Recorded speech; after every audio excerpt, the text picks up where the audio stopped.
Masih bersama dengan kami di Kasih Paham, telah bergabung bersama dengan kita Mas Burhan Muhtadi dari Indikator. Apa kabar, Mas Burhan? Baik, Bung Bangi. Ini tadi kita lihat nih bapak-bapak nih, Pak Willy, Pak Jazil udah ngomongin koalisinya. Pertanyaan saya adalah, masing-masing udah koalisi punya capres, itu bakal mendongkrak elektabilitas dari partainya Nasdem dan partai PKB ini nggak, Mas Burhan? Pertama, koalisi belum secara resmi terbentuk. Bahwa ada calon presiden yang dideklarasikan oleh Nasdem, betul, tetapi Nasdem tidak cukup kursinya untuk bisa mencapreskan Anies tanpa berkoalisi dengan partai lain. Termasuk sudah ada platform kerjasama antara Gerindra dan PKB, tetapi juga belum ditentukan siapa capres dan cawapresnya. Jadi memang unik nih, ada capresnya tetapi partainya belum ada partainya tetapi capresnya belum ada gitu. Tetapi lagi-lagi kalau misalnya sudah mulai clear siapa capres cawapres plus partai pengusungnya, baru kita bisa lihat apakah ada kotel efek atau tidak. Nah, kalau kita mengacu pada pengalaman 2019 itu ada bukti calon presiden punya efek terhadap partai yang mengusungnya, tetapi tidak bersifat uniform.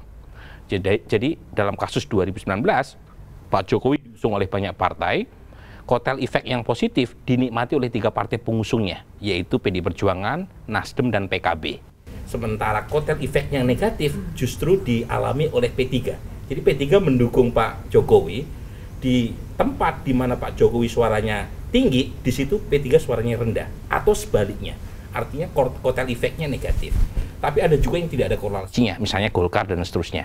Jadi sangat tergantung oleh satu, seberapa kuat asosiasi capres dengan partai pengusung, yang kedua historinya. Mas Burhan, ada pepatah yang bilang politics make strange bedfellows. Jadi politik ini bikin teman-temannya tuh yang nggak mungkin tapi jadi temenan gitu. Nah, kalau melihat nih koalisi perubahan, koalisi kebangkitan Indonesia Raya, itu kenapa nih bisa temenan di partai? Apakah persamaannya selain capresnya ya? Apakah ideologinya sama atau ada deal yang apa yang sama gitu, gimana Mas Burhan?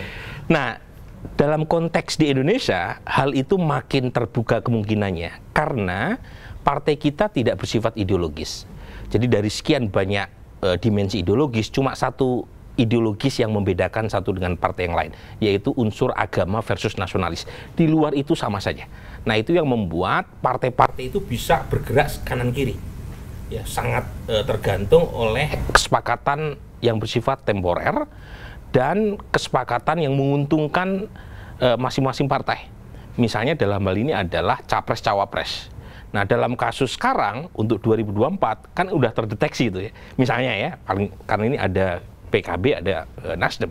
Nasdem itu belum pernah punya pengalaman berkoalisi dengan PKS dan Demokrat sejak pertama kali Nasdem berdiri dan ikut pemilu tahun 2014. Begitu juga dengan PKB. PKB tidak pernah ada jejaknya berkoalisi dengan Gerindra. Nah, justru keduanya ini lebih punya pengalaman berkoalisi antara PKB dengan Nasdem. Tetapi dalam kepentingan 2024, sepertinya kepentingan mereka berpisah jalan. Nah, ini menarik nih tadi yang dibilang sama Mas Burhan, bahwa Indonesia itu koalisinya kadang-kadang tidak ideologis, sangat transaksional. Tapi kalau kita tanya ke masing-masing partai politik, pasti masing-masing mengaku punya ideologi. Bukan begitu, Pak Jazil? Ya, tentu kita lahir karena ideologi. Tapi saya sedikit membenarkan bahwa ketika pada teknis untuk penentuan presiden dan cawapres itu ada hal yang memang pragmatis di situ. Namun PKB tetap ingin mengedepankan idealisme tentunya. Karena apa? Karena kita juga memiliki mandat sejarah untuk meneruskan politik yang digagas oleh para ulama, para kiai.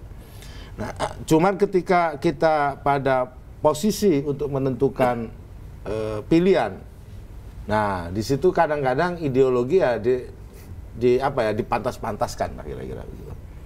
Berbagai hal bisa terjadi sisi-sisi pragmatisme itu. Ini yang terjadi di politik kita hari ini, termasuk di sebelah-sebelah.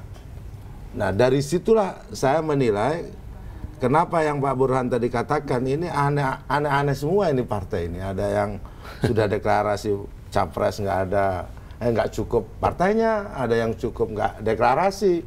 Nah, keanehan-keanehan ini saya pikir tidak terjadi pada momen ini saja, ini terjadi pada momen-momen sebelumnya itu. Bahkan lebih tragis itu, momen-momen sebelumnya itu. Hanya kadang setengah jam bisa berubah.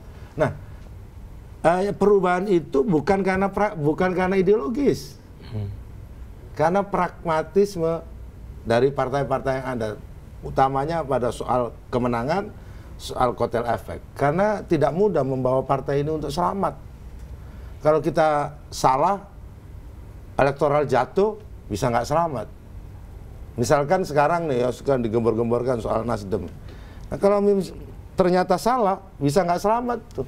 Jatuh partainya. Kalau sudah di bawah 4%, nah nggak masuk lagi ke Senayan. Nah di sini sisi-sisi pragmatis ini, yang menurut saya, sistem politik memang harus ada evaluasi nantinya. Ada sisi ideologis yang kental di situ. Selama sistemnya kayak begini, pragmatis. Karena semuanya dihitung berdasarkan angka. Angka presiden threshold, angka parliament threshold, dan setiap angka membutuhkan angka-angka yang lain. Nah itulah kira-kira. Setiap angka membutuhkan angka-angka yang lain.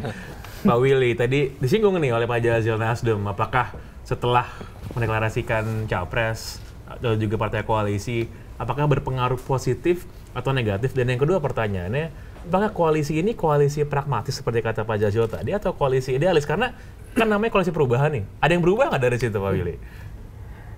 Bung Pange, Tuhan sendiri tidak pernah mempertentangkan idealisme dan pragmatisme. Itu. Buktinya dua tangan kita, satu kiri, satu kanan. Ada akal budi, ada hawa nafsu. Jadi kekeliruan besar secara filosofis, secara praktis, secara praksis mempertentangkan idealisme dan pragmatisme. Tren untuk kemudian koalisi antara spektrum kiri dan kanan yang berbeda ideologi itu bukan hanya di dalam kontestasi di Indonesia. Yang baru-baru saja Brazil contohnya.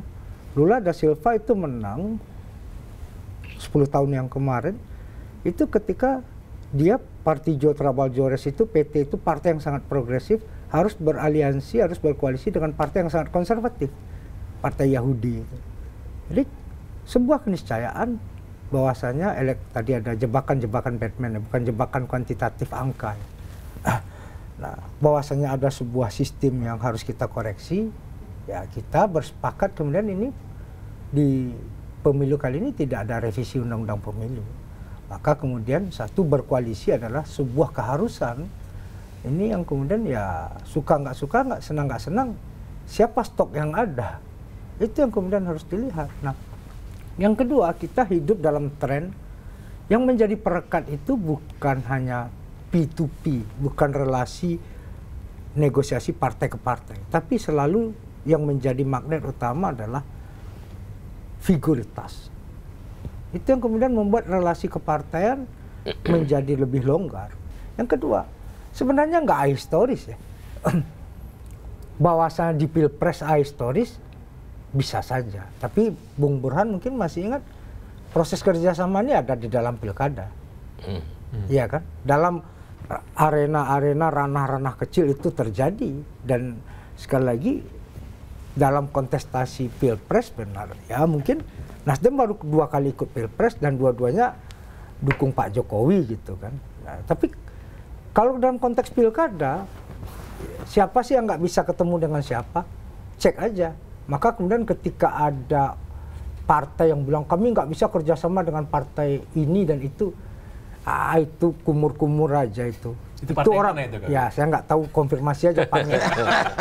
Itu orang yang ahistoris yang itu air dan dulangan. Mas Burhan, ini ada dua pandangan yang berbeda. Satu mengatakan bahwa ideologi dan pragmatisme itu harusnya nggak bertentangan. Pak Jazil tadi bilang semua partai ideologis, tapi pada kesempatan harus pragmatis gitu. Dan pada akhirnya kan seperti yang tadi Mas Burhan bilang bahwa ya sebenarnya nggak ada ideologi dalam berpolitik di Indonesia gitu Mas Burhan. Ya, memang kalau secara saintifik kan sudah terbukti ya bahwa partai kita mengalami proses deideologisasi. Beberapa kali saya sudah tulis di artikel jurnal. Tetapi pertanyaannya adalah apa yang menyebabkan itu? Karena tahun 55 partai kita sangat ideologis. Nah, partai kita itu tahun 55 itu setidaknya ada 3 cleavage. 1 isu kelas, 2 adalah isu agama versus nasionalis, yang terakhir adalah isu sentralisasi versus regionalisme. Nah, dari 3 cleavage ini, 1 yang masih survive, 2 yang lainnya hilang. Satu-satunya yang survive adalah isu agama versus nasionalis. Dan itu adalah satu kebijakan yang tidak terduga. Nah, pertanyaannya adalah Bagaimana? Apakah ini semata-mata faktor sejarah yang membuat mereka tidak bisa hidup, satu hidup yang lain mati, ataukah ada faktor lain? Ada faktor lain, Bang. Desain institusi kita. Bayangkan untuk bisa mencalonkan kepala daerah itu makin tinggi. Terakhir untuk memajukan kepala daerah itu 20-25%, udah sama dengan Pilpres. Jadi ada semacam barrier to entry. Presidential threshold, dari dulu saya menolak itu. Saya tidak setuju. Harusnya malah tidak ada dalam sistem presidensial. Nol, bukan hanya nol, nggak ada. Tapi mengapa mereka tidak menolak itu di parlemen? Harusnya kan ditolak dong. Jadi kalau misalnya presidensial threshold tidak ada, partai ini diuntungkan kalau nggak ada presidensial threshold, karena mereka bisa menguji langsung kotel efek dari ketua umumnya tanpa harus berkoalisi dengan partai lain. Jadi masing-masing partai mengusung elitnya aja sendiri, tanpa harus mencari teman koalisi untuk menggugurkan syarat presidensial threshold yang tinggi tadi. Walaupun kalau kita lihat memang threshold tersebut disahkan di parlemen yang isinya juga partai politik juga. Partai politik juga, kan, itu yang saya bingung. Oke. Nanti kita bahas lebih lanjut, ini emang paradoks politik Indonesia ini emang lucu-lucu ya. Nanti kita akan bahas lebih lanjut. Jangan kemana-mana, tetap bersama kami, Dikasih Paham.